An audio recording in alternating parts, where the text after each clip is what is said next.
Hello everyone, I am Dr. Shaheen. In the last class, I taught you meaning of communication, process of communication, characteristics of communication, objectives and principles of communication, which are very important for your UGC NET exam. And today I will teach you variables which comes from research aptitude. And this is very important for the researchers who do research study and also for UGC NET GRF.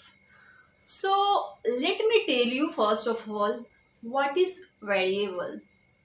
जैसा कि आपको word से लग रहा होगा variable, VARY, very means change, बदलना. So a variable is a value. It means anything that can vary can be taken a variable. It means it is a value that can be manipulated, described, measured or controlled. So variable is a type of value that can be manipulated, described, measured or controlled. For example, weight, height, IQ performance level, income is etc.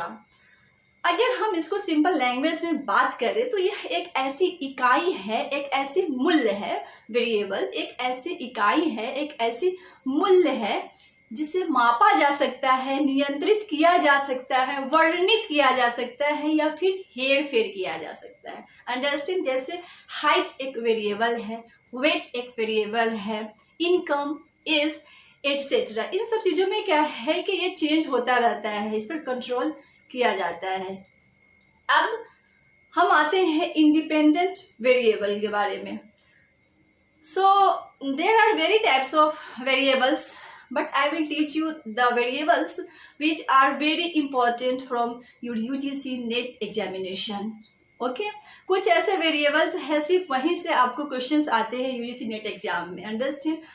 सो सबसे पहले है independent variable. Independent variable is also called experimental variable. कई बार आपके UGC net exam में इस type के भी question आते हैं.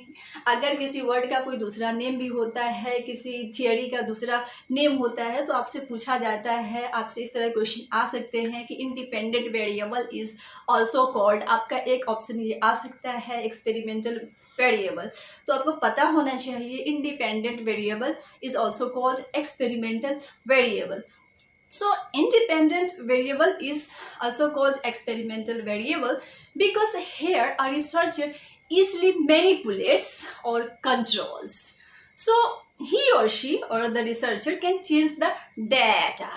तो क्या है कि इंडिपेंडेंट वेरिएबल जो होता है, इंडिपेंडेंट वेरिएबल एक प्रकार का कारण होता है, कॉज होता है, बट डिपेंडेंट वेरिएबल जो होता है वो एक प्रकार का परिणाम होता है. So independent variable is also called treatment variable because the experimenter or the researcher treats in it. Understand?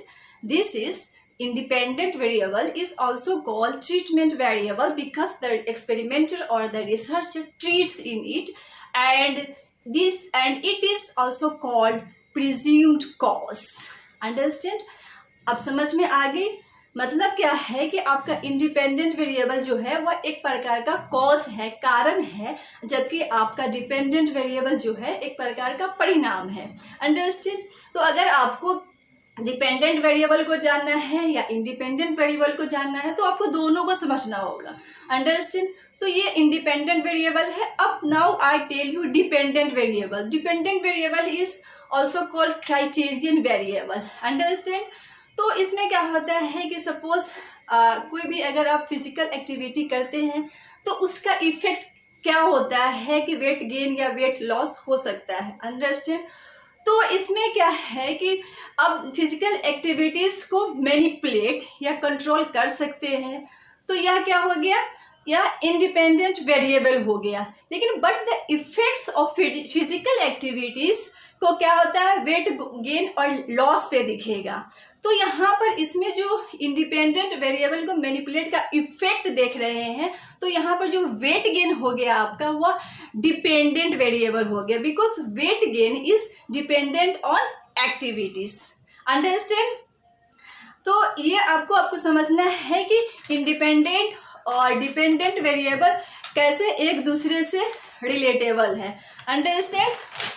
सो जो the variable which is measured is dependent variable, but the researcher where a researcher manipulates is independent variable। जिसे major करते हैं वह dependent variable होता है और जिसे manipulate किया जा सकता है वह इंडिपेंडेंट वेरिएबल होता है। Understand? So dependent variable is also called criterion variable. Dependent variable is presumed effect, result or outcome to the variables affected by changes in the antecedent conditions is called dependent variable.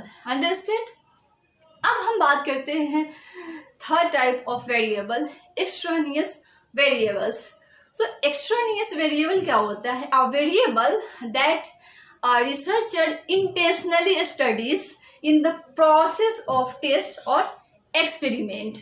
So when a researcher or experimenter is conducting a research and the researcher wants to see if one variable which is independent variable has an effect on another variable which is dependent variable. So variables which might influence the result of an experiment, such undesirable variables are called extraneous variables. Understand?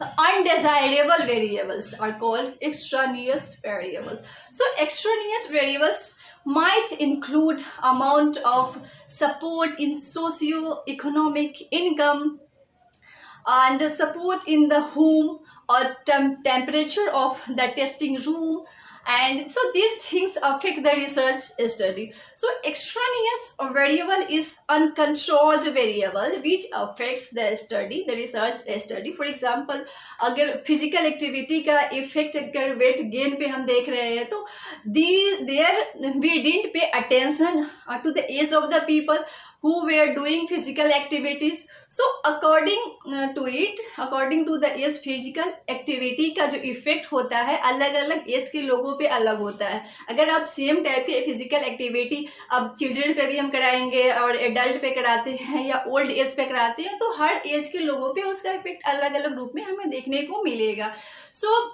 तो यहाँ पे क्या होता है कि so it is compulsory to keep in mind the age of the people who are doing physical activities. So a researcher has to keep in mind this thing is the age of the participants, the things, otherwise the result would go wrong. So it will affect the result or the outcome. So independent variable और dependent variable का जो cause and effect जो relationship है उस पर effect डाल सकता है, इसलिए हम इसे एक्स्ट्रानियस वेरिएबल कहते हैं. अंडरस्टैंड? तो आपको समझ में आ गया होगा. आज मैं आपको ये सिर्फ 3 टाइप्स ऑफ वेरिएबल्स पढ़ाया मैंने, डिपेंडेंट, इंडिपेंडेंट एंड एक्स्ट्रानियस. तो आपको बताया मैंने कैसे the variable which is measured is dependent variable and but the variable where a researcher manipulates is called independent variable. फिर मैंने आपको extraneous variable पढ़ाया कैसे कि how the independent और dependent variable का जो cause and effect relationship है उस पे इफेक्ट डाल सकता है, cause and effect, इसलिए हम इसे extraneous variable कहते हैं. Understand? So thanks for today. We meet in the next class and I will teach you the other types of variables. And you can check my description box where I have shared various types of